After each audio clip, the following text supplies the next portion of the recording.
Battle Through the Heavens. By Heavenly Silkworm Potato. Kabanata 1281. Miserableng katapusan. Nagulat si Xiaoyan sa una nang marinig niya ang matalim na sigaw na iyon mula sa matandang multo na si Jiexing. Agad namang nanlamig ang puso niya. Ang Hall of Soul ay may mga eksperto pa bang nakatago sa lugar na ito. Bukod dito, ang katayuan ng taong ito ay talagang ganoon na kahit ang matandang multo na si Jiexing, na isang Hall of Soul Chanzen, ay kailangang tumawag bilang Sir. Mukhang handa na talaga ang Hall of Soul. Ang pag-iisip na ito ay dumaan sa puso ni Xiaoyan. Isang matinding kislap ang lumitaw sa kumikislap na mga mata ni Xiaoyan. Ano man ang kaso, dapat niyang patayin ang matandang aswang na ito na si Jiexing, na paulit-ulit na sumalungat sa kanya, bago magdesisyon sa anuman. Ang pagnanais na pumatay ay umusbong sa kanyang puso. Ang bilis ng pagkalat ng Black Light Sphere ay biglang bumilis. Ang nakakatakot na puwersa ng pagsipsip na nasa malapit ay nagulat sa matandang multo na si Jiexing hanggang sa kumalat ang kanyang kaluluwa. Ang nakakakilabot na matalas na sigaw na iyon ay naging lalong daing. Basura, ginawa kang ganoong estado ng isang nakababatang henerasyon. Anong mukha ang mayroon ka para maging isang Chanzen ng Hall of Soul? Bago pa maabot ng Light Sphere ang katawan ng matandang multo na si Jiexing, isang walang malasakit at ganap na walang emosyong boses ang biglang umalangaw-ngaw sa kalangitan. Di nagtagal, isang crack line ang mabilis na nabuo sa espasyo sa likod ng matandang multo na si Jiexing. Isang asol na figure ang dahan-daang lumabas. Sa hitsura ng figurang ito, ang hangin sa buong lugar na ito ay agad na naging basa. Ilang maliliit na patak ng ulan ang tumalsik at bumuhos pababa mula sa langit. Ang mahiwagang pagbabagong ito ay natural na nakakuha ng atensyon ni Xiaoyan. Agad namang nadurog ang puso niya. Ang taong ito ay talagang umasa sa kanyang malawak at makapangyarihang Dao Qi upang pukawin ang pagbabago ng natural na enerhiya sa paligid niya. Nakakabigla talaga ang ganoong lakas. Base sa hula ni Xiaoyan, malamang na itong tinatawag na ika-9 na Chanzen ay malamang na umabot sa 7-star o 8-star level. Ang walang malasakit na boses ay maaaring maging sanhi ng kahihiyan sa mukha ng matandang multo na si Jiexing, ngunit kitang-kita na ang kanyang buhay ay mas mahalaga kaysa sa kanyang mukha. Nagmamadali siyang sumigaw. Sir, iligtas mo ako. Ang asol na figure ay bahagyang sumulyap kay Xiaoyan. Pagkatapos nito, niniting niya ang kanyang maputlang asol na kilay. Pinagmasdan niya ang Black Light Sphere na mabilis na kumalat at bamulong. Ito ay talagang isang Tian class na Dao technique. Nakakainggit. Ang asol na nakadamit na figure ay nag-swing sa kanyang manggas pagkatapos bigkasan ang mga salitang iyon. Ang patak ng ulan na nakakalat sa buong kalangitan ay nagsimulang magtipon sa isang nakakagulat na bilis. Sa loob ng maikling sandali, napunta ito sa isang mabilis na umiikot na eksena sa ulan sa harap ng matandang multo na si Jiexing. Kasabay nito, hinawakan ng kanyang palad ang balikat ng matandang multo na si Jiexing at umatras na parang kidlat. Nang makita ng taong ito na gustong iligtas ang matandang multo na si Jiexing, isang lamig ang bumalot sa mga mata ni Xiaoyan. Ang Dao Qi sa loob ng kanyang katawan ay ibinuhos ng walang kabuluhan at ang bilis ng pagkalat ng Black Light Sphere ay tumaas din. Sa loob ng isang kisap mata, nabangga na ito sa kurtina ng ulan. Crash! Nagbanggaan ang dalawa at agad na bumagsak ang rain curtain. Ang mga patak ng ulan na iyon na tumagos sa kalangitan ay lubusang nilamon sa liwanag na globo. Nabasag ng itim na liwanag na globo ang kurtina ng ulan. Tumaas ang bilis nito sa halip na bumaba. Pagkatapos nito, mabilis itong humabol sa harap ng matandang multo na si Jiexing na natatakot na mga mata. Ang Black Light Sphere ay direktang umabot sa mga binti ng matandang multo na si Jiexing. Nang makarating sa kanya ang Black Light Sphere, isang napakalungkot na sigaw ang agad na lumabas mula sa bibig ng matandang multo na si Jiexing. Malamig ding sumangot ang asol na figurang iyon. Hindi niya pinansin ang malungkot na sigaw ng matandang multo na si Jiexing habang hinawakan niya ang balikat ng huli at pinabilis ang kanyang pag-atras. Ang bilis ng asol na figure ay tumakas at tumakas ng ilang distansya kasama ang matandang multo na si Jiexing. Lumingon siya at sinulyapan ang mga binti ng matandang multo na si Jiexing, para lamang sumimangot. Sa sandaling ito, ang mga binti ng matandang multo na si Jaishing ay ganap na nabali. Ang lugar kung saan ito nabasag ay kasing kinis ng salamin. Wala kahit kititing na dugo ang lumabas. Ang ganoong paraan ay para bang ang dugo mula sa magkabilang binti niya ay tuluyang nilamon ng itim na liwanag na globo sa sandaling pagdikit kanina. Ang kanyang mga mata ay muling lumingon sa mukha ng matandang multo na si Jaishing. Kasing putla na ito ng nyebe. Maging ang kanyang paghinga ay naging medyo matamlay. Dahil nawala ng dalawang paa at braso, ang matandang maltong si Jaishing ay maaaring ituring na kalahating baldado. Napakataas na Tian class daw technique. Isang bahagyang kataimtaymang iginuhit ang dumaan sa mukha ng asol na figure. Agad naman siyang umiling.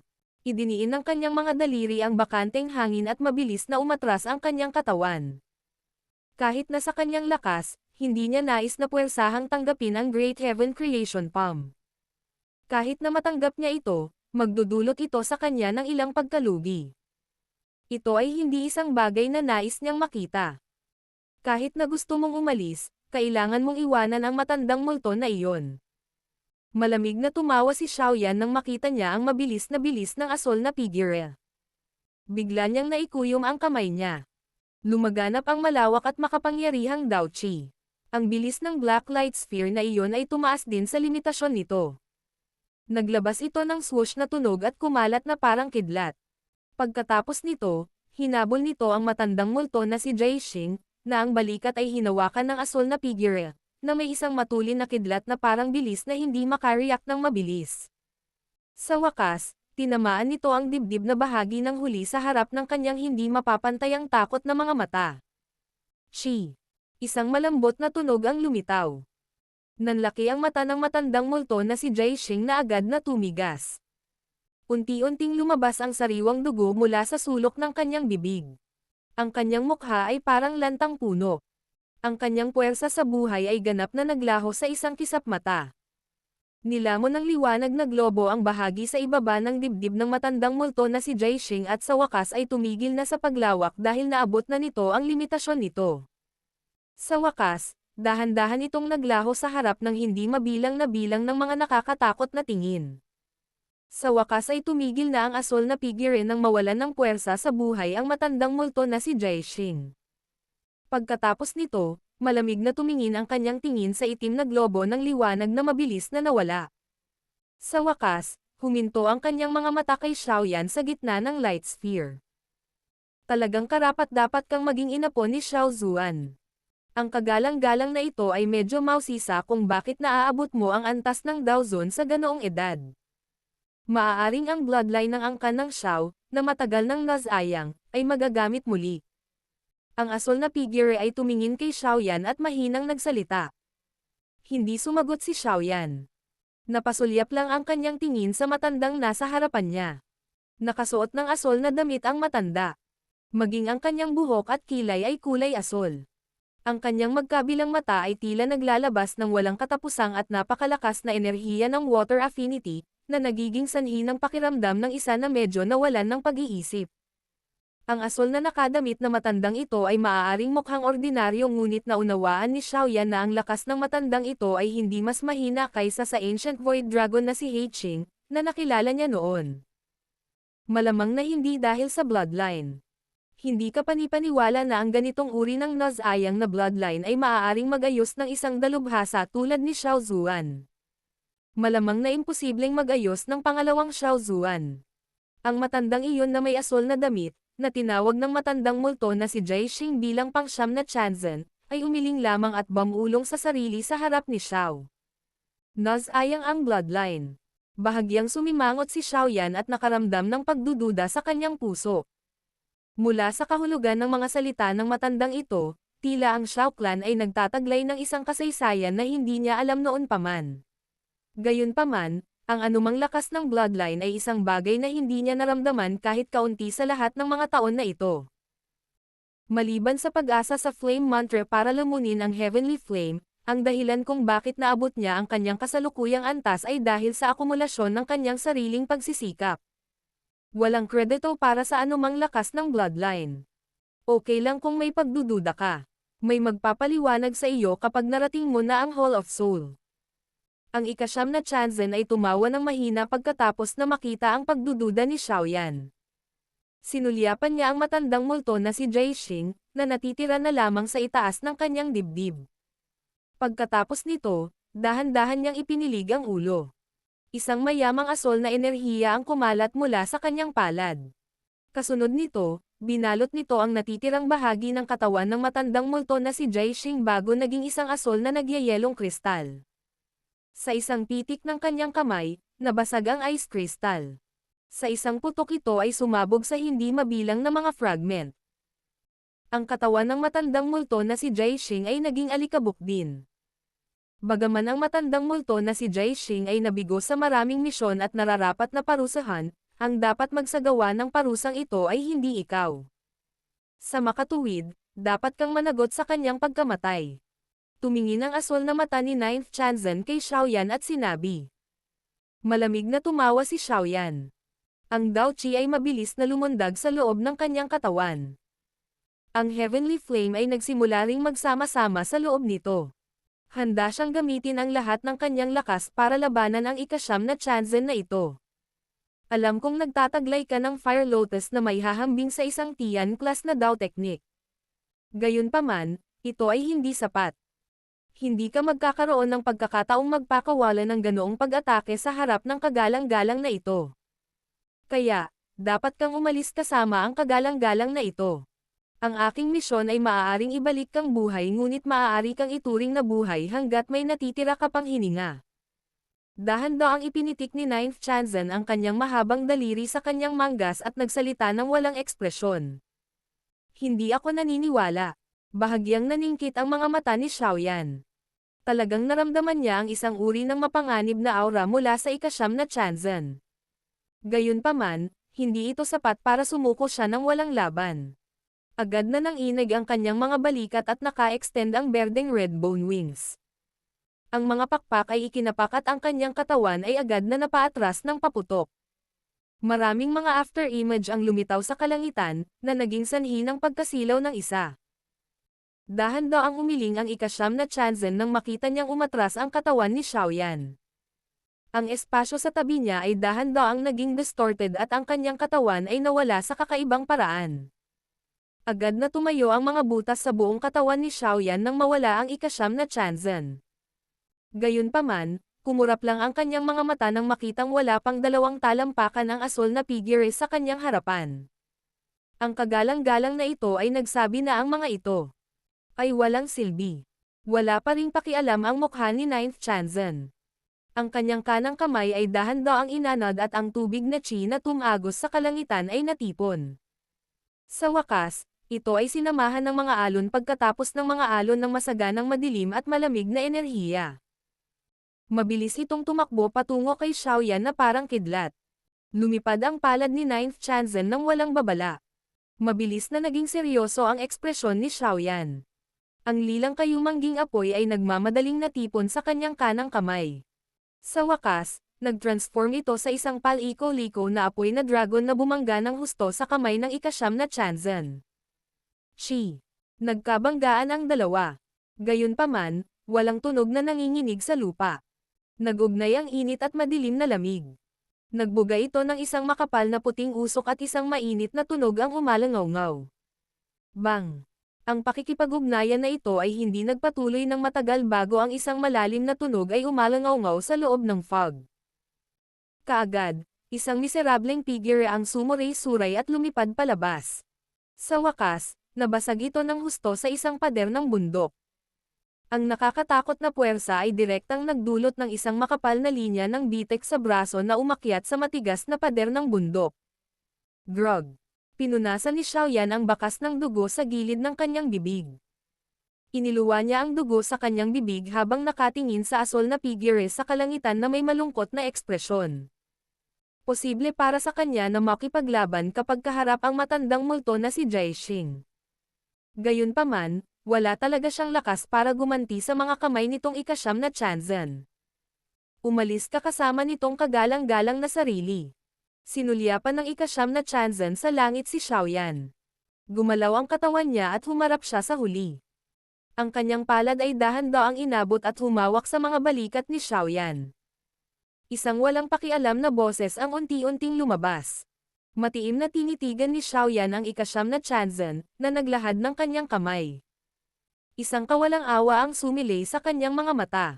Nang malapit na niyang ilabas ang lahat ng kanyang lakas at ipagsapalaran ang kanyang buhay sa pag-atake, isang kamay ang inabot mula sa kanyang likuran. Mahinahon nitong hinawakan ang ikasyam na kamay ni Chanzen. Kasabay nito, isang mahinang boses ng matanda ang tahimik ding kumalat mula sa likuran. Ikaw, ikasyam na Chanzen, ay talagang hindi kwalipikadong dalhin siya. Battle Through the Heavens. Kabanata 1282. Pagpapakita ng dakilang kapangyarihan. Bahagyang nagbago ang ekspresyon ng ikasyam na Chanzen nang hinawakan ang kanyang kamay. Ito ay dahil natuklasan niya na sa sandaling ito, ang umiikot na Dao Qi sa loob ng kanyang katawan ay naging matamlay.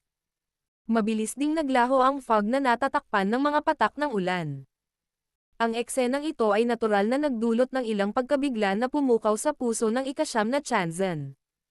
Bigla niyang inangat ang kanyang ulo, at nakita niya ang isang matandang figure na nakabitin sa kalangitan. Ang pamilyar na mukha na iyon ay tuwirang naging dahilan ng hindi niya sinasadyang bulalas. Yao Chen. Ang iyong katawan. Nabawi mo na ba ang iyong lakas? Natuklasan ng ikasyam na Chanzen sa isang sulyap na ang kasalukuyang katawan ni Yao Lao ay hindi na nagtataglay ng ganoong uri ng ilusyon na anyo tulad ng nakaraan. Maliwanag, ito ay isang aktwal na katawan. Bukod dito, ang dahilan ng mabilis na paglubog ng kanyang puso ay ang nakakatakot na aura na pumupuno sa katawan ni Yao Lao. Napakalakas ng aura na iyon na naging dahilan ng bahagyang pagtibok ng puso niya. Guro, nagising ka na. Nagmamadaling tumalikod si Xiaoyan sa oras na naharang ang pag-atake ng ikasyam na Chanzen. Nakita niya si Yao Lao sa likod at mabilis na bumalatay sa mukha niya ang saya. Oo. Bahagyang ngumiti si Yao Lao kay Xiaoyan. Pagkatapos nito, dahan-dahan niyang sinabi. Bata, dapat kang pumunta at tulungan muna ang iba. Ipaubaya mo siya sa akin. Saglit na nag-alinlangan si Xiaoyan matapos itong marinig bago tumango. Sa kanyang pambihirang spiritual perception, natural niyang naramdaman na ang aura ng kasalukuyang Yao Lao ay lubhang nakakatakot. Ang ganoong aura ay isang bagay na kahit na ang ikasyam na Chanzen sa harap at si He Qing mula noon ay hindi maihahambing. Ang aura na ito ay maaari pang ang ituring na pinakamalakas na naramdaman ni Xiaoyan sa mga taong ito. Ito na ba ang lakas ng guro sa kanyang tuktok? Ito ay talagang napakalakas. Hindi nakakagulat na kaya niyang taglayin ang ganoong uri ng reputasyon sa Central Plains noon. Nakahinga ng maluwag si Xiaoyan sa loob ng kanyang puso. Pagkatapos nito, siya ay naanod pabalik sa harap ng ikasyam na mga mata ni Chanzen na medyo madilim. Yao Chen, sa palagay mo kaya mong labanan ang Hall of Soul ko dahil lang nabawi mo ang iyong pinakamataas na lakas. Kahit na ang ikasyam na Chanzen ay labis na nagnanais na pigilan si Xiaoyan, naunawaan niya na ang Yao Chen sa kanyang harapan ay muling bumalik sa pagiging sikat na Yao Zunzi mula sa nakaraan. Kahit na sa kanyang pagmamataas, dapat niyang aminin na ang kanyang kasalukuyang lakas ay hindi makakapantay kay Yao Lao. Ang Hall of Soul ay hindi ang pinakamalakas sa mundo. Mayroon kang napakaraming malalakas na kalaban. Ang ilang mga tao ay nalilito hanggang sa hindi sila nang ahas na basta-basta umatake. Hanggat ang ilang mga tao ay hindi nakikialam, ang isang tao sa iyong antas ay hindi magagawang banta ang matandang ito. Si Yao Lao ay tumawa ng mahina. Gayunpaman, ang kanyang ngiti ay may bahagyang panlalamig dito. Ngayon, ang Hall of Soul ay naglunsad ng napakalaking kampanya laban sa amin at nasugatan mo ang aking nag-iisang disipulo. Dapat mong bayaran sa huli ang kaunting utang na ito. Talaga bang iniisip mo na ang kagalang-galang na ito ay natatakot sa iyo? Madilim at malamig ang mukha ni Ninth Chanzen. Ang kanyang kamay ay may isang layer ng asol na kinang. Kaagad, ang kanyang braso ay napilipit sa kakaibang paraan at nakatakas mula sa pagpigil ni Yao Lao. Idinilat niya ang kanyang bibig at isang asol na Dao Qi ang tumalsik sa lahat ng direksyon. Mabilis itong nagsama-sama sa isang napakalaking halimaw na naghubad ng mga pangil at nag-alis ng mga kuko. Nagdala ito ng masaganang presyon ng enerhiya habang ang matutulis nitong mga kuko ay direktang umaakyat patungo kay Yao Lao. Nanatiling kalmado ang ekspresyon ni Yao Lao sa harap ng pag-atake ng ika-9 na Chanzen. Inilahad ang kamay niya bago ito kumuyang bigla. Ang espasyo sa kanyang harapan ay gumuho halos kaagad at ang napakalaking halimaw na iyon ay direktang nasira. Nag-transform ito sa mga patak ng tubig na nakakalat sa lahat ng direksyon. Bang! Matapos wasakin ang ika-9 na pag-atake ni Chanzen gamit ang isang palad, itinutok ng kamay ni Yao Lao ang una sa malayong distansya bago itinama ang kanyang palad pasulong. Ang palad na ito ay katatapos lamang na hamampes ng ang enerhiya ng buong lugar na ito ay agad na nag-iba-iba ng matindi. Isang invisible na malaking spatial na kamay ang direktang naghalo sa espasyo at tahimik na sumugod patungo sa ika-9 na Chanzen. Kahit na ang spatial na malaking kamay ay tahimik, ang ika-9 na puso ni Chanzen ay nakakaramdam pa rin ng lubhang mapanganib na pakiramdam. Mabilis na nagbago ang kanyang selyo ng kamay at isang mahinang sigaw ang narinig. Ang walang katapusang dami ng nagyayelong malamig na enerhiya mula sa kanyang paligid ay natipon at bumuo ng 1,000 talampakan na malaking asol na water barrier. Ang malaking spatial na kamay ay marahas na dumapo sa napakalaking asol na water barrier. Ang napakalaking spatial na lakas ay kumalat sa sandaling iyon at direktang naging sanhi ng pagkasira ng espasyo ng buong lugar na ito. Ang nakagugulat na momentum ay naging sanhi ng mga ekspresyon ng medyo maraming tao na nagbago ng husto. Bang! Ang spatial na lakas ay nawasak. Ang tila malakas at matibay na asol na harang ng tubig ay tumagal lamang ng ilang sandali bago ito nagbuga ng putok at sumabog sa isang kisap mata. Kaagad, bumagsak ang malakas na ulan mula sa langit at bumagsak sa dagat ng puno, na bumuo ng malinaw na ingay. Roar! Suray-suray ang katawan ni Ninth Chanzen matapos masira ang blue water barrier. Ang kanyang katawan ay direktang pinilit pabalik ng 100 metro. Isang hilinghing din ang lumabas sa kanyang lalamunan. Maliwanag, itong ika-9 na Chanzen ay dumanas ng ilang pinsala sa unang pakikipagpalitang ito kay Yao Lao. Ang kamanghamanghang labanan sa kalangitan na ito ay natural na umaakit sa mga mata ng mga eksperto sa malayo. Ang ilan sa mga karanasan ay maaari ding ituring na napakaraming karanasan. Kaya naman, nakilala nila si Yao Lao sa isang sulyap. Kaagad-agad, sunod-sunod na umalangaw-ngaw ang maraming tandang sa lugar. Iyon. Ang taong iyon ay si Yao Zunzi, Yao Chen. Siya ay talagang buhay pa. Hindi ba't sinabi na si Yao Chen ay nawalan ng katawan at ang kanyang lakas ay lubhang nabawasan? Bakit ngayon? Sa pagbawi ng lakas ni Yao Chen, malamang na ang malaking kapahamakan ng Falling Star Pavilion sa pagkakataong ito ay malulutas na.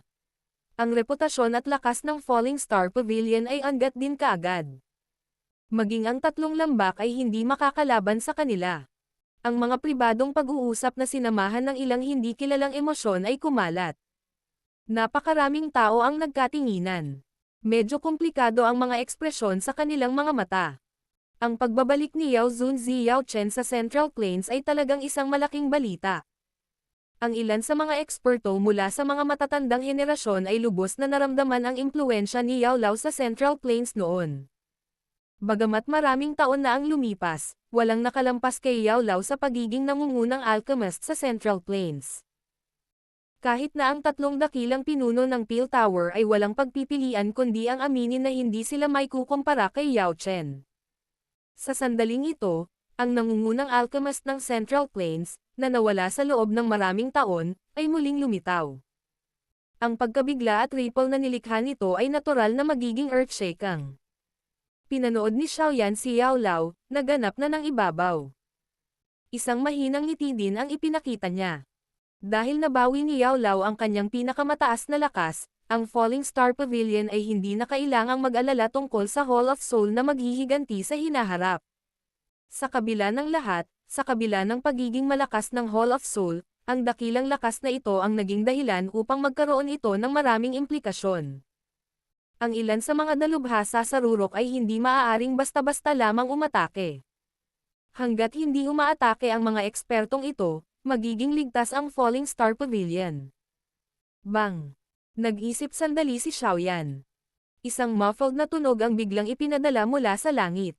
Si Xiaoyan, na may nararamdaman ang puso, nagmamadaling nagtaas ng ulo. Bahagyang kumunat ang noo niya, para lang makita na ang Sky Demon Puppet ay patuloy na tinatalo sa ilalim ng patuloy na mabangis na pag-atake ni Black Chanzen. Maging ang matigas nitong katawan ay may lumalabas na malabong dent. Maliwanag, sa lakas ng Sky Demon Puppet, medyo sobra-sobra na ito para makipaglaban sa Black Chanzen na mag-isa. Ang mga mata ni Xiaoyan ay tumigil saglit sa Sky Demon Puppet bago tumalikod. Lumiko ito patungo sa battleground sa pagitan ni Qinglin at White Chanzen. Medyo nagulat siya nang unang tumingin siya sa lugar na ito. Ang inaasahang sitwasyon ng pagkatalo ni Qinglin ay hindi lumitaw. Ang tanging nakita niya ay isang matinding labanan. Marahas na nagbanggaan ang dalawang figure. Kumikislap ang mga figure ng tao at mabilis na kumalat ang nakakagulat na enerhiyang alon.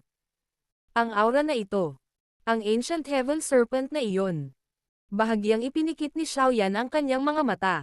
Naramdaman niya na ang aura ng kasalukuyang Qinglin ay medyo brutal. Ang ganitong pakiramdam ay isang bagay na personal niyang naranasan sa kuweba noon. Kaya naman, agad niyang naunawaan na dapat hiniram ni Qinglin ang lakas ng kaluluwa ng Ancient Heaven Serpent. Kung hindi, sa kanyang lakas, imposible para sa kanya na makisali sa isang napakainit na labanan kay White Chanzen kahit na sa tulong ng triple Jade Green Snake Flower Pupils. Hindi dapat magkaroon ng anumang panganib hanggat ang mga Black-White Chanzen dito ay pinipigilan. Sa lakas ng grupo ng Old Fang at Little Fairy Doctor, dapat nilang harangan ang iba pang mga eksperto sa Hall of Souls sa pag-atake. Bahagyang kumislap ang mga mata ni Xiaoyan. Dahil walang problema sa panig ni Qinglin, dapat niyang salakayin si Black Chanzen. Sa pakikipagkapit kamay sa Sky Demon Puppet, posibleng maantala nila ang taong ito hanggang sa hindi niya mailihis ang kanyang atensyon. Gayunpaman, sa sitwasyong ito, ang pinakamalaking bilang ng mga namamatay ay ang mga ordinaryong disipulo pa rin ng Falling Star Pavilion. Ito ay magiging masama kung ang mga bagay ay magtatagal ng masyadong mahaba. Sa panahong nakasimangot si Xiaoyan dahil dito, si Yao Lao sa langit ay tila may naramdaman. Ibinaba niya ang kanyang ulo at pinagmasdan ang Star Realm, na natatakpan ng madugong pabango. Isang malamig na kislap ang kumislap sa kanyang mga mata. Kinuyam niya ang kanyang kamay at muling nabuo ang isang napakalaking spatial na kamay. Isang palad ang nabasag patungo sa Black-White Chanzen. Paano maasahan ng Black-White Chanzen, na nakikibahagi sa matinding labanan sa Sky Demon Puppet at Qinglin, ang ganoong bigla ang pag-atake?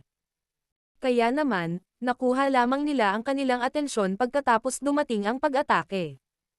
Agad na pumuti ang mga mukha nila. Ang nakakatakot na spatial strength ay nagbigay sa kanila ng lubhang mapanganib na pakiramdam. Grog. Ang malaking spatial na kamay ay marahas na dumapo sa mga katawan ng Black-White Chanzen. Pagkatapos nito, ang dalawang napakalakas na Chanzen na ito ay agad na nagluwa ng isang subo ng sariwang dugo sa harap ng mga mata ng lahat. Ang kanilang mga katawan ay nahulog mula sa langit na parang mga meteorite at marahas na binasag sa kagubatan. 1,000 talampakan ang lalim na kanal ang nabuo. Nang makita ang Black-White Chanzen, na hindi makatiis kahit isang exchange, ang mga eksperto sa malayo ay nakalanghap ng malamig na hangin. Bang bang bang. Matapos ipadala ang mga Black-White Chanzen na lumilipad gamit ang isang palad, muling ipinitik ni Yao Lao ang kanyang palad ng ilang beses at patuloy na pinagdurog sila sa ere. Sa paghampas ng kanyang palad, lahat ng mga eksperto sa Hall of Souls sa lupa na nakipag-ugnayan sa napakalaking spatial na kamay ay sasabog sa isang kumpol ng itim na fog halos kaagad. Maging ang kanilang laman ay naging alabok. Sa ilalim ng pagpatay na ito ni Yao Lao, ang mga eksperto mula sa Hall of Souls sa wakas ay natakot. Sa kanilang gulat, tumakas sila sa lahat ng direksyon. Wala sa kanila ang nang-ahas na manatili sa Star Realm ng ilang sandali pa. Ang ika-9 na Chanzen ay may malungkot na ekspresyon nang makita ang kakilakilabot na pagkawala ng mga eksperto mula sa Hall of Soul. Ang sitwasyon ay karaniwang nawala sa kontrol sa hitsura ni Yao Chen. Gayunpaman, ayaw niyang sumuko sa ganitong paraan. Yao Chen, kakabawi mo lang ng lakas mo at tiyak na mahihirapan kang ganap na ilabas ito. Ang kagalang-galang na ito ay titingin lang kung kaya mong ibalik ang mga bagay gamit ang iyong lakas at iligtas itong Falling Star Pavilion. Nakahinga ng malalim ng hangin ang ika-9 na Chanzen. Ang kanyang kamay ay biglang nakabuo ng maraming nakakasilaw na mga selyo na parang bilis ng kidlat. Kasunod ng pagbabago sa kanyang mga seal, dahan-dahan ding nagiba-iba ang nakapalibot na espasyo. Kaagad na dahan-daang nabuo ang isang spatial crack line. Sa sandaling mapunit ang spatial crack line, dahan-daang lumalabas ang isang bone-chilling na napakalaking aura mula sa crack line. Kahit ika-8 Chanzen ay nandito ha. Nang maramdaman ang bone-chilling aura na ito, bahagyang kumunat ang mga kilay ni Yao Lao at mahinang bamulong sa sarili. Battle Through the Heavens. Kabanata 1283. Ban Sheng. Ang spatial crack line ay dahan-dahang kumalat at ang nagyayelong buto na nakakagigil na halimaw na aura ay tumagos din sa lugar. Kaagad, isang puting figure ang sa wakas ay dahan-daang lumabas mula sa kalawakan. Sa wakas, lumitaw ito sa harap ng hindi mabilang na bilang ng mga mata. 9th Chanzen, inaasahan na aktwal mong na-activate ang spatial jade piece. Unti-unting lumitaw ang puting figure nang may tumunog na walang pakialam na boses. Itigil mo na ang pang-iinis. Dapat tingnan mong mabuti ang kalaban sa pagkakataong ito. Sumimangot si 9th Chanzen at nagsalita sa malalim na boses. Dahan-dahang itinaas ng puting figure ang kanyang ulo nang marinig niya ang ika-9 na mga salita ng Chanzen. Matanda na ang mukha niya at maputi ang buhok. Maging ang magkabilang mata niya ay mapuputi na ang kulay, dahilan para maramdaman ng isa ang sobrang lamig ng pakiramdam. Sa isang sulyap, siya ay parang isang bloke ng yelo. Yao Chen. Ang mga mata ng puting figure ay huminto sa katawan ni Yao Lao sa isang maikling distansya sa harapan. Bahagya siyang nagulat bago siya agad na parang may naramdaman. Isang maliit na alon ang lumitaw sa kanyang mapuputing mga mata. Nabawi mo na ba ang iyong lakas? Ang Hall of Soul ay talagang handa ng husto. Hindi pa rin ito nakakatiyak sa kabila ng pagpapadala ng 9th Chanzen. Ito ay talagang nagpadala kahit sa iyo. Sinulyapan ni Yao Lao ang ika-8 Chanzen na iyon at mahinang nagsalita. Hindi nakapagtataka. Sa lakas mo lang, hindi ka talaga makakapareha sa kanya. Mukhang malaki ang pagkatalo sa misyon ngayon. Bahagyang kumunat ang puting kilay ni 8th Chanzen. Sinulyapan niya ang mga eksperto mula sa Hall of Soul na tumatakas sa malayo bago nagsalita. Kakabawi pa lang niya ng katawan. Bagamat nakabawi na ang kanyang lakas, mahihirapan itong maabot ang rurok nito. Maaaring hindi ako mag-isa ngunit kung tayong dalawa ang magkakapit-bisig, hindi masasabi kung sino lang ang matatalo. Medyo masama ang ekspresyon ng ika-9 na Chanzen habang sinabi niya. Hindi mo dapat maliitin ang matandang ito. Kumunat ang noo ni 8th Chanzen at sinabing. Bakit? Natatakot ka ba? Tayo ang mga pinuno ng misyon na ito. Kung mabaygo ito, malamang na mahihirapan tayong magpaliwanag sa taas, hindi ba? Sumulyap ang ika-9 na Chanzen patungo sa ika-8 Chanzen nang magsalita siya hanggang sa puntong ito. Pagpapatuloy niya. At saka, minsan ka na ring natalo sa kanyang mga kamay noon. Ito ay isang masakit na punto para sa iyo sa lahat ng mga oras na ito. Kung hindi ka gagawa ng isang pagtatangka ngayon, malamang na hindi ka na magkakaroon ng ganoong pagkakataon sa hinaharap. Nang marinig ito, huminto ang kamay ng ika-8 Chanzen, na humahaplos sa kanyang balbas. Ang ilang pabagubagong rosas sa loob ng kanyang mapuputing mga mata. Ilang sandali pa, dahan-dahan siyang tumango at sinabing. Kung ganoon, atakihin natin. Gusto ko rin talagang malaman kung ang kasalukuyang Yao Chen ay kasing lakas ng isa noon. Relax, sa pagsasama-sama natin ng ating lakas, makakalaban natin kahit ang isang 9-star Dao Zun. Sa kasalukuyan, nakuha pa lang ni Yao Lao ang kanyang katawan at tiyak na hindi na niya ito magagamit ng lubos na pamilyar. Hindi masamang magkaroon siya ng kahit 70 hanggang 8% ng kanyang lakas. Natawa si 9th Chanzen. Agad na naging matigas ang kanyang mga mata. Naikuyom niya bigla ang kanyang kamay at isang malawak at malakas na pagbabago bago ang kumalat mula sa kanyang kamay. Kasunod ng pagkalat ng ripple na ito, ang buong lugar ay mabilis na naging basa. Ang mga patak ng ulan ay nabuo ng wala saan. Sa isang sulyap, sila ay makapal na nakaimpake na magkakasama at tila nag-uunat ng walang katapusang. Nakatayo si Xiaoyan sa tuktok ng isang bundok. Bahagya siyang kumunat ang noo habang pinagmamasdan ang mga patak ng ulan sa kanyang harapan.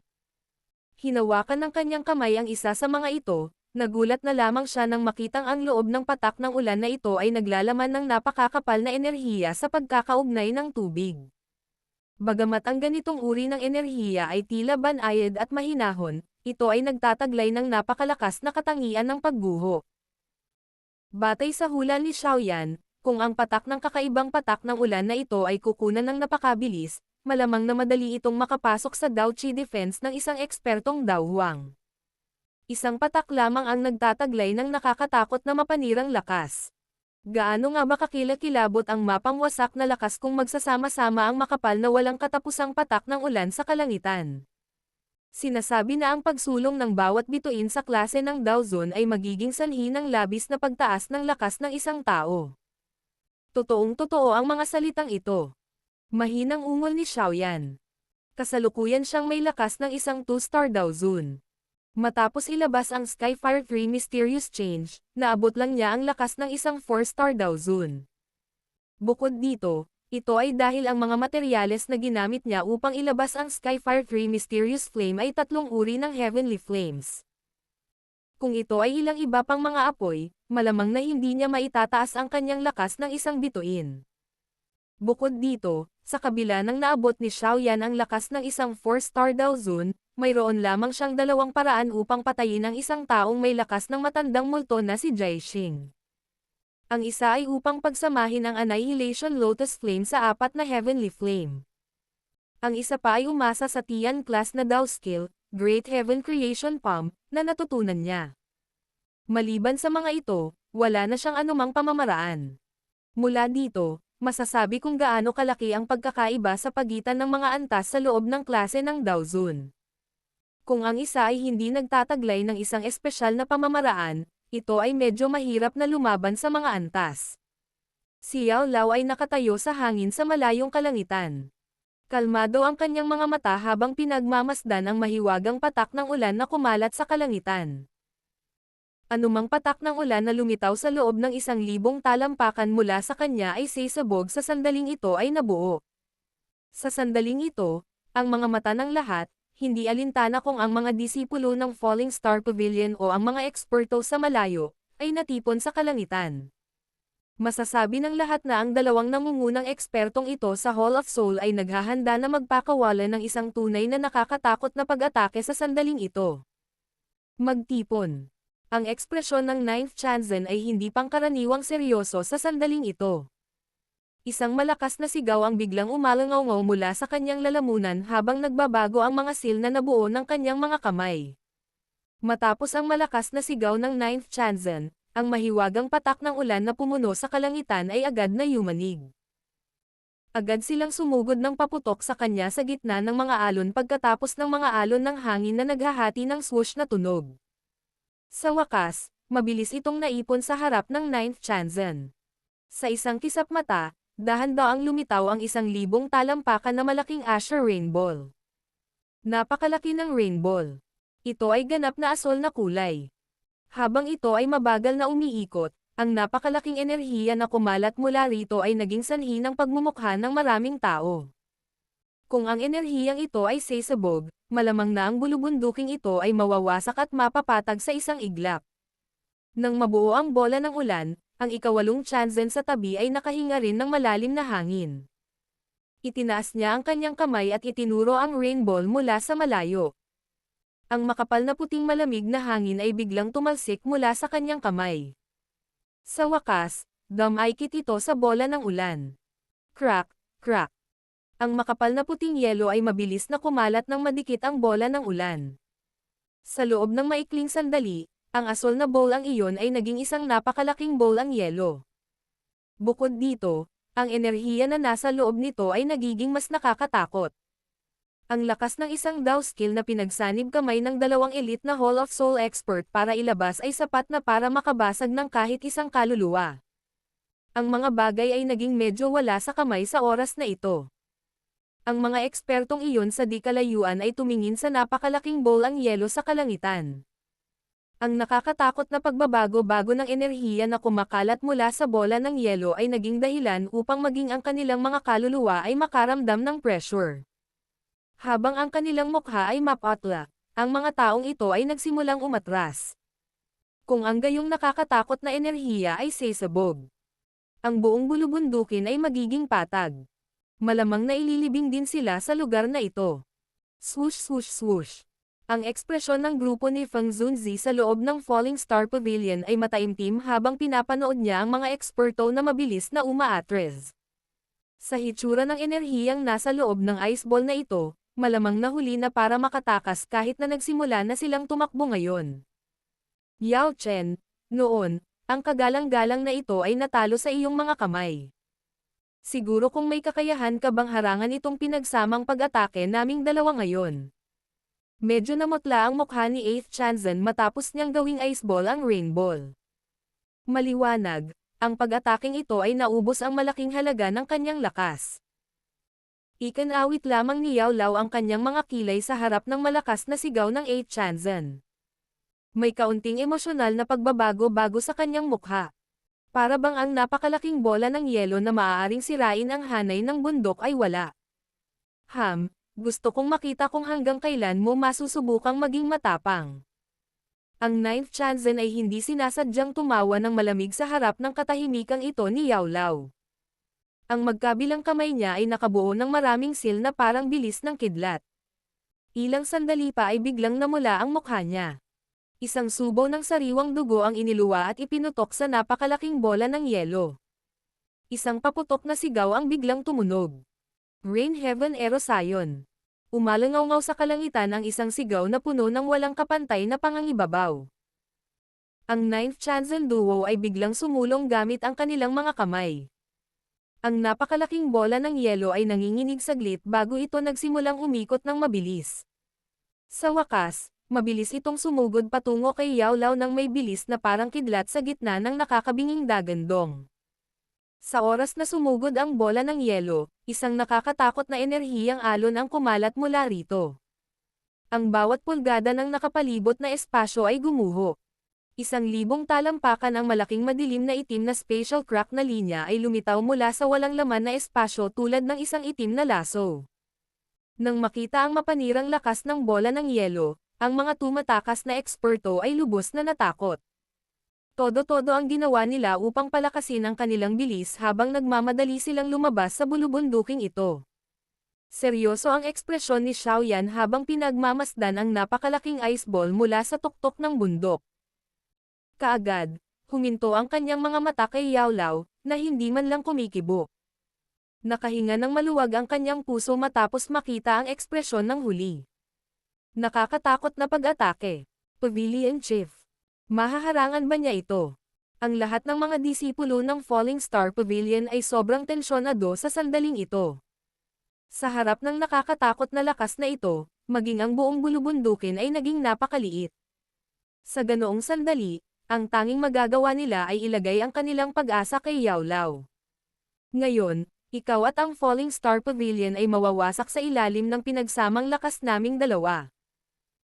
Isang ligaw at mainit na ekspresyon ang bumungad sa mga mata ng ika-9 na Chanzen at ika-8 Chanzen nang makita nila ang nakakatakot na bolang yelo na unti-unting lumalapit kay Yao Lao. Nang ang bola ng yelo ay pumasok sa 1,000 talampakan mula kay Yao Lao, sa wakas ay dahan-daang itinaas ng huli ang kanyang kamay sa harap ng hindi mabilang na bilang ng mga titig. Isang malamig na ngiti ang hindi sinasadyang lumabas sa mga mukha ng ika-9 na Chanzen Duo nang makita nila na talagang iniisip ni Yao Lao na pilitin na tanggapin ang bolang yelo na ito. Tumigil ka. Gayunpaman, ang mga ngiti ng dalawa ay lumitaw nang bigla itong tumigas sa kasunod na mahinang boses. Ang mahinang sigaw ay dahan-daang kumalat mula sa bibig ni Yao Lao. Kaagad, natigilan ang lahat nang makitang biglang tumahimik ang mabilis na umiikot na ikbol noong medyo malayo pa ito sa Yao Lao. Natahimik ang buong bundok. Ang ika-9 na Chanzen Duo ay may mapurol na ekspresyon sa sandaling ito. Ang kanilang pinagsama-samang pag-atake ay isang bagay na kahit na ang isang dalubhasa sa tuktok ng klase ng Daozun ay hindi mapigilan kung gusto niya. Ang kamay ni Yao Lao ay malumanay na ipinasok sa napakalaking ice ball. Ang kanyang kalmadong tubig na parang boses ay dahan-daang umalangaw-ngaw sa kalangitan. Ang kasalukuyang ako ay talagang hindi mailabas ang aking buong lakas. Gayunpaman, ito ay higit pa sa sapat upang harapin ang inyong dalawa. Ito ay dahil sa pagsasalita hanggang sa puntong ito, biglang lumitaw sa mukha ni Yao Lao ang isang ekspresyon ng pasang nanunukso sa isang daga. Ang kasalukuyang ako ay wala na sa tuktok ng klase ng Daozun. Sa halip, ito ay Ban Sheng. Battle Through the Heavens. Kabanata 1284. Saint Yao, Yao Chen. Ban Sheng. Ang dalawang simpleng salita na ito ay walang alinlangan na parang isang galit na kulog na biglang sumabog ng marahas sa tabi ng mga tainga ng ika-9 na Chanzen at ika-8 Chanzen. Sa sandaling ito, tila ang Dao Qi sa loob ng kanilang mga katawan ay tumigil sa pag-ikot. Napalaki ang bibig nila.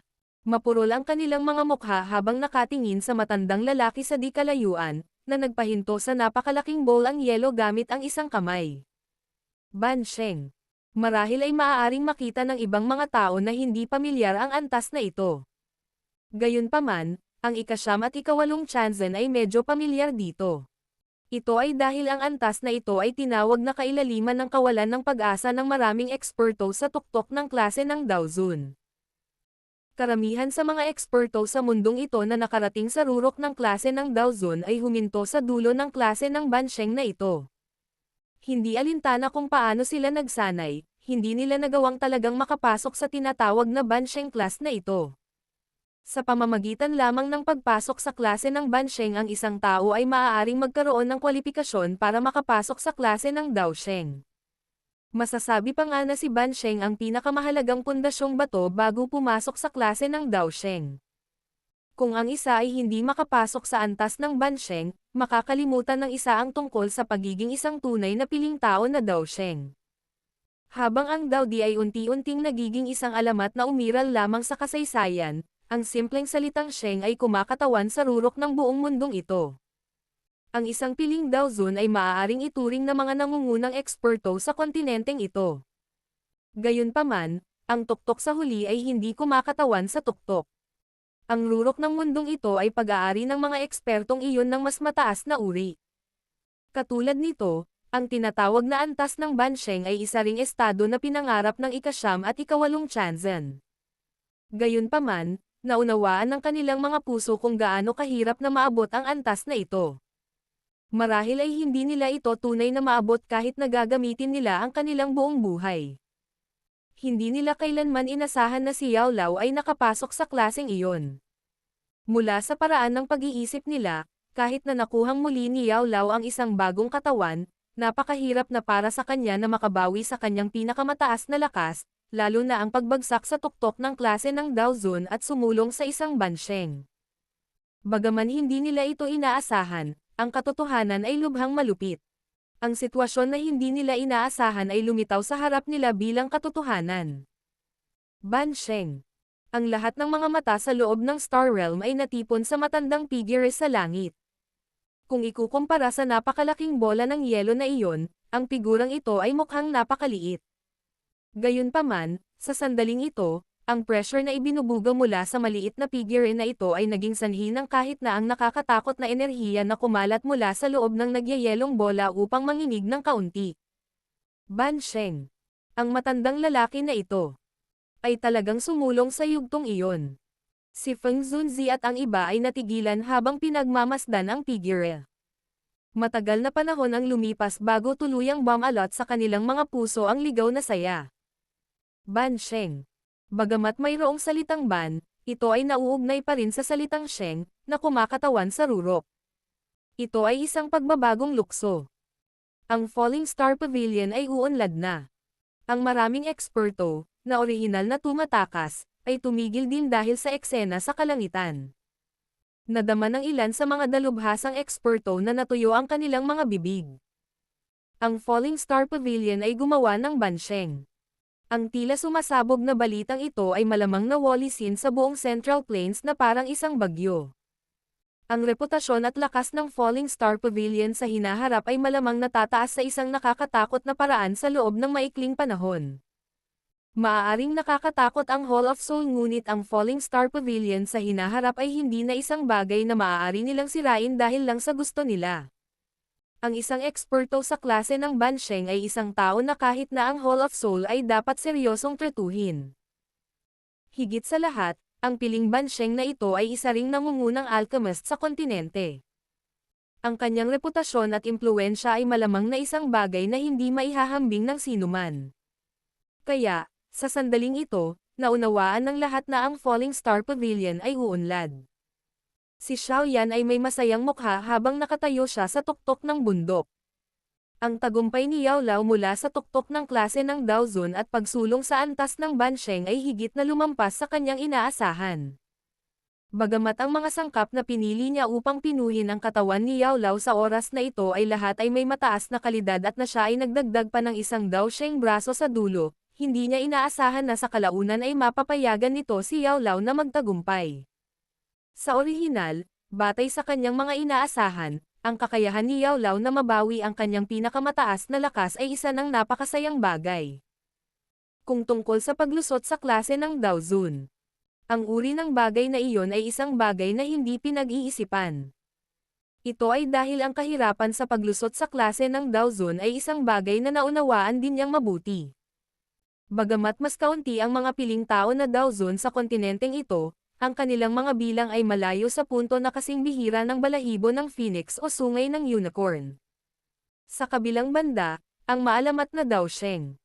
Kahit na sa karanasan ni Xiaoyan, ngayon lang siya nakakita ng isang Daosheng skeleton na may natitirang kaluluwang imprint ng isang beses. Siyempre, ang kasalukuyang Yao Lao ay malamang na maituturing lamang na isang piling Bansheng. Bagamat si Bansheng ay may ban na salita, ito ay kahit papaano ay isang Sheng. Si Yao Lao ay nasuspine sa malayong kalangitan. Ang kanyang tingin ay kalmado habang sinusulyapan ang ikasyam na Chanzen Duo sa malayo. Unti-unting kumuyam ang kamay niyang nakahawak sa ice ball. Creak. Matapos ikuyom ni Yao Lao ang kanyang kamay, ang ibabaw ng ice ball na naglalaman ng nakakatakot na enerhiya ay biglang naging distorted. Ang hitsura na iyon ay para bang mayroong isang walang katulad na malaking kamay na marahas na kinurot ito. Crack. Ang ibabaw ng bola ng yelo ay lalong na-distort. Ilang sandali pa, sa wakas ay nagbuga ito ng basag sa gitna ng mahinang boses ni Yao Lao at biglang nabasag. Nang pumutok ang bowl ang yelo, ang nakakatakot na enerhiyang bagyo ay agad na naglaho na parang bagyo. Gayunpaman, ang mga bagyong ito ay biglang huminto pagkatapos kumalat sa isang tiyak na distansya. Tahimik itong nawasak. Gulp. Hindi mabilang na mga tao ang marahas na lumunok ng laway habang nakatingin sa mga ice chips na dahan-daang nagkalat mula sa langit. Ang nakakatakot na pag-atake na iyon, na maaaring lipulin ang buong bulubundukin ay talagang nalutas ng napakadali. Hindi man lang gumalaw ang manggas ni Yao Lao. Ito ba ang lakas ng isang piling Bansheng? Maraming eksperto ang nagpalitan ng tingin sa iba. Kitang-kita nila ang matinding pagkagulat mula sa mga mata ng kabilang partido. Ang ganoong lakas ay lumampas na sa klase ng Daozun. Ito ay talagang karapat-dapat na maging isang tunay na pinakamataas na lakas. Roar. Naapektuhan ang 9th at 8th Chanzen nang masira ang bowl ang yelo. Nanginginig ang kanilang mga katawan at napaungol sa kanilang mga lalamunan. Sabay na lumabas ang bakas ng dugo sa gilid ng kanilang mga bibig. Maging ang kanilang aura ay naging medyo magulo. Maliwanag. Hindi lang nabasag ni Yao Lao ang bola ng yelo kundi direktang nagdulot ng malaking pinsala sa kanilang mga katawan. Pinunasan ni 8th Chanzen ang bakas ng dugo sa gilid ng kanyang bibig. Ang kanyang mga mata ay matamang nakatitig kay Yao Lao sa di kalayuan. Ang mga mata na iyon ay puno ng takot at pag-ayaw. Noon, minsan na siyang natalo sa mga kamay ni Yao Lao. Hindi inaasahan na sa unang pagkikita nilang ito pagkatapos ng panahong iyon, talagang matatalo na naman siya sa mga kamay ni Yao Lao. Bukod dito, ito ay isang tunay na miserableng pagkatalo. Bansheng. Nagdikit ang ngipin ni 9th Chanzen. Ang inggit sa kanyang mga mata ay halos tumaas sa antas ng siklab ng galit. Gayunpaman, hindi siya isang ordinaryong tao. Ilang sandali pa, pilit niyang pinipigilan ang emosyon sa puso niya. Isang kulay abong puting ekspresyon ang bumungad sa kanyang mukha. Matapos matuklasan ang kasalukuyang antas ni Yao Lao, naunawaan niya na ang misyon ngayon ay maaaring ituring na tunay na nabigo. Kung si Yao Lao ay nasa tuktok pa rin ng klase ng Daozun, ang 9th Chanzen ay maaaring mahihirapang harapin ngunit hindi siya mawalan ng pag-asa at mawalan ng pag-asa. Gayunpaman, walang makakaasa na hindi lamang nabawi ni Yao Lao ang kanyang pinakamataas na lakas ngunit nalagpasan pa ang hadlang na itinuturing ng karamihan sa mga eksperto sa tuktok ng klase ng Daozun na isang bangin ng kawalan ng pag-asa at sa wakas ay sumulong sa yugto ng Bansheng. Ito ay isang klase na ganap na naiiba mula sa isang Daozun. Bagamat ito ay Bansheng lamang, ngunit maging ang pinagsamang lakas ng dalawang eksperto sa tuktok ng klase ng Daozun ay mahihirapang talunin siya. Nagkaroon ng napakalaking agwat sa pagitan ng dalawa na mahihirapan ang isa na subukang bawiin. Pangawalo, Terra na. Nakahinga ng malalim ng hangin ang 9th Chanzen. Siya ay tiyak na sumigaw sa 8th Chanzen sa malalim na boses. Nang marinig ang sigaw ng 9th Chanzen, agad na humigpit ang kamao ng 8th Chanzen. Puno ng hindi pagnanais ang kanyang mukha. Kasalukuyan na siyang sumulong sa isang Bansheng. Magkapit kamay man tayong dalawa, hindi tayo magiging katapat niya. Kung gusto mong manatili at hanapin ang sarili mong kamatayan, hindi ako sasama sa iyo. Lumubog ang ekspresyon ni 9th Chanzen nang makita niya ito.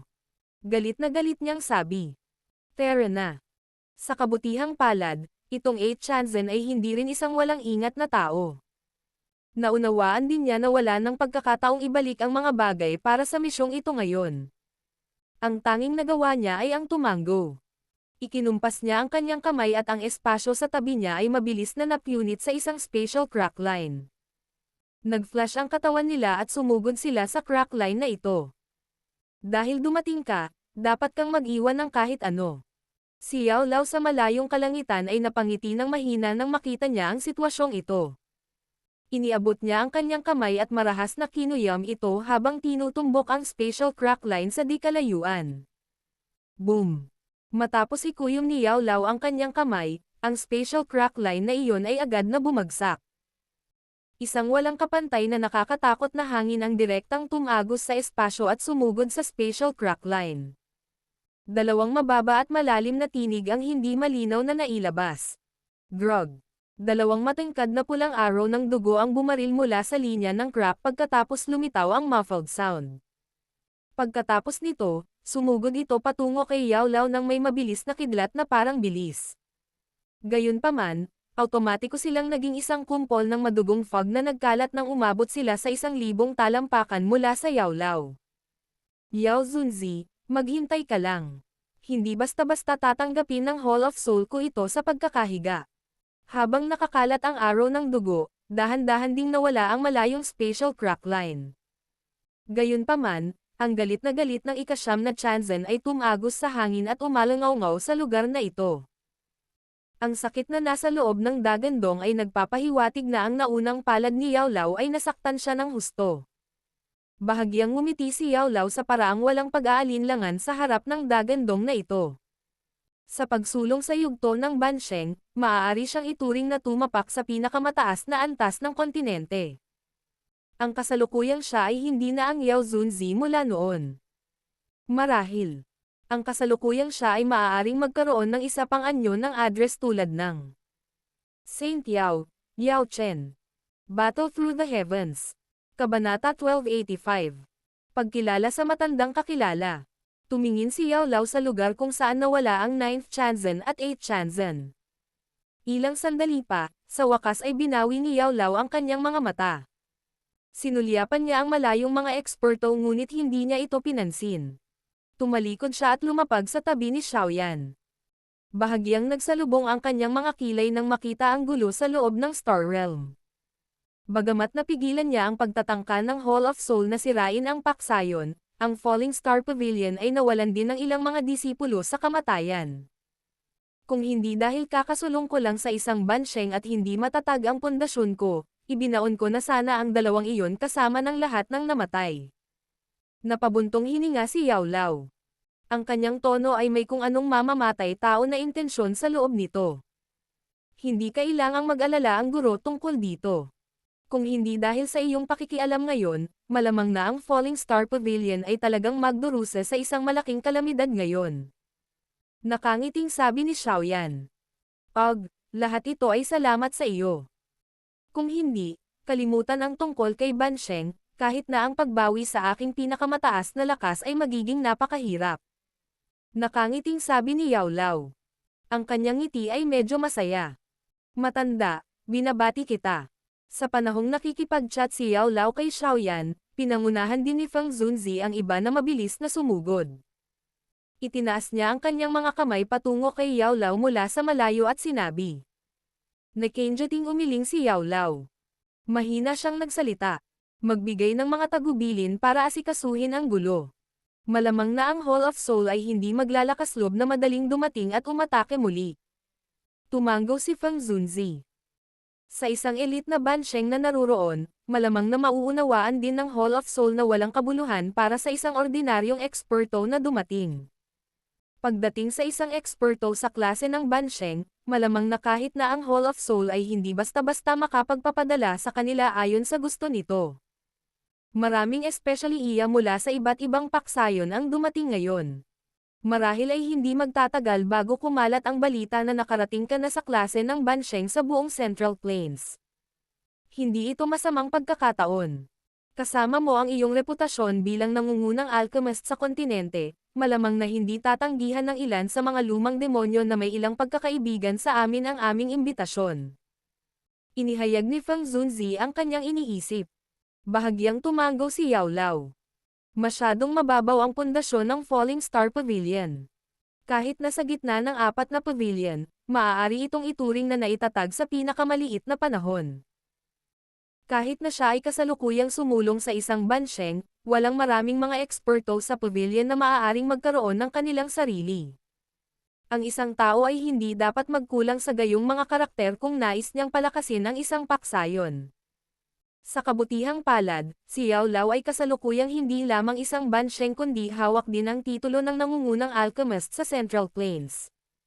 Ito ay isang walang kapantay na kumikinang na gintong nameplate. Hanggat kumakalat ang balita, malamang na maraming mga tunay na eksperto ang magkukusa na dumating. Sa oras na iyon, ang Falling Star Pavilion ay talagang maituturing na palakasin.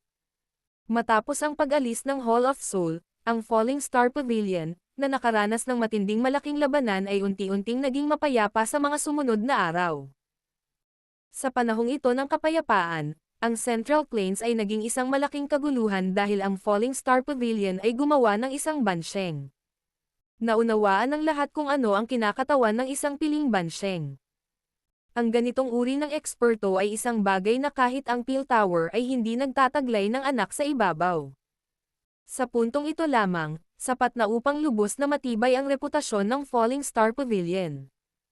Ito ang nangyari lalo na noong alam ng lahat na ang piling Bansheng na ito ay isa ring nangungunang alchemist sa kontinente. Ang ganitong uri ng reputasyon ay pinalaki ng walang limitasyon. Kaya naman, biglang naging masigla ang Falling Star Pavilion pagkatapos ng 3 araw na kapayapaan. Dumagsa ang mga pinuno ng iba't ibang paksayon at ilang eksperto mula sa mga matatandang henerasyon. Hindi mabilang na bilang ng mga tao ang bumisita araw-araw. Ibang-iba ang eksenang ito sa kung paanong walang laman ang kanilang mga pinto noon.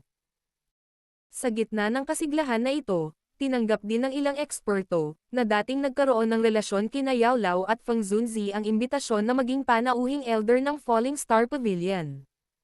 Bagamat medyo walang laman ang pangalang ito, talagang hinayla sila papunta sa parehong bangka ng Falling Star Pavilion. Habang abala at masigla ang buong Falling Star Pavilion, hindi masyadong nakilahok si Xiaoyan sa mga aktibidad.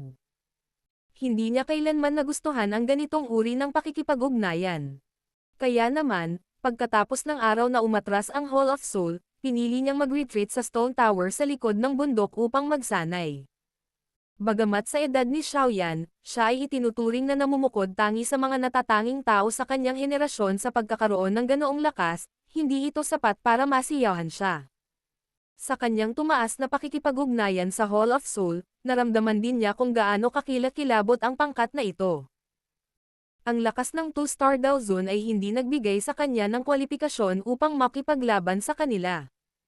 Bagamat lumalakas ang Falling Star Pavilion sa ilalim ng pamamahala ni Yao Lao upang maging matatag na suporta ni Xiaoyan, naunawaan din ni Xiaoyan na may ilang bagay na kailangan pa niyang umasa sa kanyang sarili.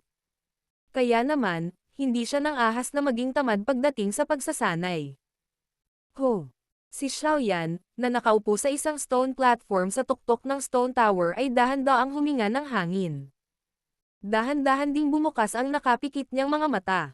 Isang ngiti ang sumilay sa kanyang mukha nang maramdaman niya ang umaalon na Daoqi na pumupuno sa kanyang katawan. Nagising ka na ba? Kakalabas lang ng ngiti ng isang mainit na tawa ang tumunog sa gilid. Ibinaling ni Xiaoyan ang kanyang mga mata, at nakita si Yao Lao na nakatayo sa batong bintana ng Stone Tower habang nasa likod niya ang mga kamay. Puno ng ngiti ang mukha niya. Guro, bakit ka na parito? Nagulat si Xiaoyan nang makita niya ito. Nagmamadali siyang tumayo at binati siya. Mas magaling si Old Fang kaysa sa akin pagdating sa mga bagay na iyon. Tulad mo, hindi ko talaga gusto ang mga ganoong bagay. Gayunpaman, pagkatapos maranasan ang pagkawala mula sa huling pagkakataon, kailangan kong magtatag ng isang sapat na malakas na paksayon sa pagkakataong ito, hindi alintana kung gaano ko ito kayo. Nakangiting sabi ni Yao Lao. Ngumiti si Xiaoyan. Mukhang may naalala siya at pinunasan ng daliri niya ang maitim na singsing. Pagkatapos nito, hinubad niya ito at inihagis kay Yao Lao. Sinabi niya, Guro, dahil nabuhay ka na, oras na para bumalik ang bagay na ito sa may-ari nito. Nagulat si Yao Lao nang makita niya ang madilim na itim na singsing na dumaan sa kanyang harapan. Isang pananabik na emosyon ang bumungad sa kanyang mga mata. Pinunasan ng daliri niya ang singsing. Pagkaraan ng ilang sandali, sinabi niya, lahat ng mga bagay na natutunan ng guro sa aking buhay ay ganap na naiwan sa singsing na ito. Ang kasalukuyang malamang na natutunan mo na ang karamihan nito. Mula sa isang tiyak na pananaw, naabot mo na ang kwalifikasyon na umalis sa guro. Ang pag-iingat sa mga bagay na ito ay talagang hindi na magiging kapaki-pakinabang sa iyo. Isinuot ni Yao Lao ang itim na singsing sa kanyang daliri. Kaagad, binago niya ang paksa at tumawa. Gayunpaman, mayroong isang bagay na kapaki-pakinabang sa iyo. Marahang idiniin ng daliri ni Yao Lao ang maitim na singsing pagkatapos tumunog ang kanyang mga salita. Ang isang kumpol ng siksik na puting apoy ay dahan-dahang kumulat at bumangon. Sa wakas ay nasuspend ito sa harap ni Yao Lao. Ito ay nakakagulat na ang bone-chilling flame. Guro. Nagulat si Xiaoyan nang makita niya ito. Nagsasanay ka ng flame mantra. Ang heavenly flames ay mas mahalaga sa iyo. Ngayon na ako ay sumulong sa isang bansheng, ang bone-chilling flame na ito ay hindi na gaanong pakinabang sa akin. Ang maamong mga mata ni Yao Lao ay tumingin kay Xiaoyan habang sinasabi niya. Dapat itigil na ni Guro ang panloloko sa akin. Ngayon, hindi na ako ganoong kamangmang kabataan noon. Imposibleng kunin ko itong bone-chilling flame. Mapait na ngumiti si Xiaoyan at umiling. Ang heavenly flame ay talagang isang makapangyarihang sandata para sa isang alchemist. Kahit na si Yao Lao ay naging bansheng, ang pagkakaroon ng bone-chilling flame ay parang pagdaragdag ng mga pakpak sa isang tigre. Ang tinatawag na hindi na gaanong gamit ay ganap na kalokohan. Walang magawang umiling si Yao Lao nang marinig niya ito. Sabi ng puso niya, hindi na ganoon ka-greenhorn ang batang ito mula noon. Gayunpaman, hindi ito naging dahilan upang talikuran niya ang kanyang desisyon. Kaagad, hindi niya pinansin si Xiaoyan at marahang inilagay ang kanyang daliri sa kumpol ng bone-chilling flame. Agad namang nanginig ng husto ang huli. Ilang sandali pa, tumigil ang pagyanig. Isang pamumutla ang bumungad sa mukha ni Yao Lao. Munting tao, tinanggal ko na ang espiritual na imprint sa bone-chilling flame. Gayunpaman, itong bone-chilling flame na ito ay pinino ko sa loob ng maraming taon. Kahit na ang espiritual na imprint ay naalis na, magkakaroon pa rin ito ng matinding pagtutol sa iyo. Sa makatuwid, hindi mo magagamit ang flame mantra para pinuhin at lumunin ito sa loob ng maikling panahon. Kung hindi, ito ay magiging backlash. Ang kamay ni Yao Lao ay marahang hinaplos ang bone-chilling flame. Pagkatapos nun, ngumiti siya ng bahagya. Pinitik niya ang kanyang daliri at ang huli ay dahan-daang lumipad patungo kay Xiaoyan bago sinuspinde sa kanyang harapan. Dapat mong itanim ang iyong espiritual na imprint dito ngayon at maayos na panatilihin ito sa loob ng iyong katawan. Kapag wala na itong anumang pagtutol sa iyo, maaari kang sumanib dito. Medyo namula ang mga mata ni Xiaoyan habang nakatingin sa kumpol ng makapal na puting apoy sa kanyang harapan. Ang bone-chilling flame na ito ay dapat na isang bagay na kasama ni Yao Lao sa mahabang panahon. Gayunpaman, personal niyang inalis ang espiritual na imprint sa sandaling ito. Sa iyong kasalukuyang lakas, marahil ay hindi ka makakakita ng sobrang nakakatakot na paglukso sa lakas kahit na lumunin mo ito. Ang rangkang ng Heavenly Flame of the Bone-Chilling Flame ay medyo hindi sapat para sa iyo. Medyo nanghihinayang si Yao Lao. Kaagad, hinimok niya. Sige, mabilis na itanim ang iyong espiritual na imprint. Tumawa ng mapait si Xiaoyan. Ngayong ganito na ang mga bagay, hindi na siya pinayagang tumanggi pa. Ang tanging nagawa niya ay ipikit ang kanyang mga mata. Dumampi ang kanyang daliri sa makapal na puting apoy at isang bakas ng espiritual na imprint ang gumalaw sa kanyang daliri bago dahan-daang pumasok dito.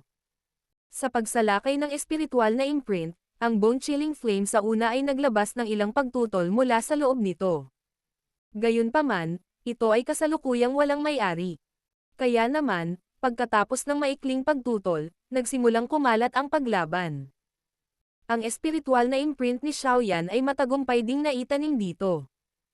Ang bone-chilling flame ay nanginginig ng matagumpay na naitanim ang espiritual na imprint. Mabilis itong naging apoy na pumasok sa maputlang puting fire seal sa pagitan ng mga kilay ni Xiaoyan. Agad na naramdaman ni Xiaoyan ang mainit na pakiramdam na lumabas sa kanyang mga kilay nang pumasok ang bone-chilling flame sa kanyang katawan. Kung maingat niyang maramdaman ito, matutuklasan niya na ang bone-chilling flame ay nananatili lamang sa pagitan ng kanyang mga kilay. Hindi ito nagpakita ng anumang senyales ng pagpasok sa kanyang mga ugat at nagtipon kasama ang 3,000 Lotus Heart Flame. Maliwanag, ang paglaban nito ang dahilan. Si Xiaoyan ay walang pakialam dito. Ang ganitong pagtutol ay mawawala sa lalong madaling panahon. Ito ay isang oras lamang. Tama. Nakuha mo na ba ang lahat ng sinaunang mapa para sa Purifying Demonic Lotus Flame? Nanlumo si Xiaoyan nang mabanggit ito. Umiling siya at sinabing, mula nang makuha ko ang pirasong iyon mula sa rehiyon ng Black Corner, wala na akong nakuhang iba pa. Ang Purifying Demonic Lotus Flame ay masyadong mahiwaga. Kahit ako ay hindi pa ito nakita. Kung posible na makakuha ng isang Heavenly Flame na ganito ang ranggo, ang tulong na maibibigay nito sa iyo ay malayo sa kung ano ang may kukumpara ng bone-chilling flame. Gagawin ko ang aking makakaya upang tulungan kang magtanong tungkol dito sa panahong ito. Inihayag ni Yao Lao ang kanyang iniisip. Bahagyang tumanggaw si Xiaoyan. Oh, tama. May kakilala na pumunta sa Falling Star Pavilion para hanapin ka. Gusto mo ba siyang makilala? Parang biglang may naalala si Yao Lao. Biglang naging kakaiba ang ekspresyon niya sa sinabi niya. Sino? Nagulat si Xiaoyan nang makita niya ang hitsura na ito. Nolan Yanran.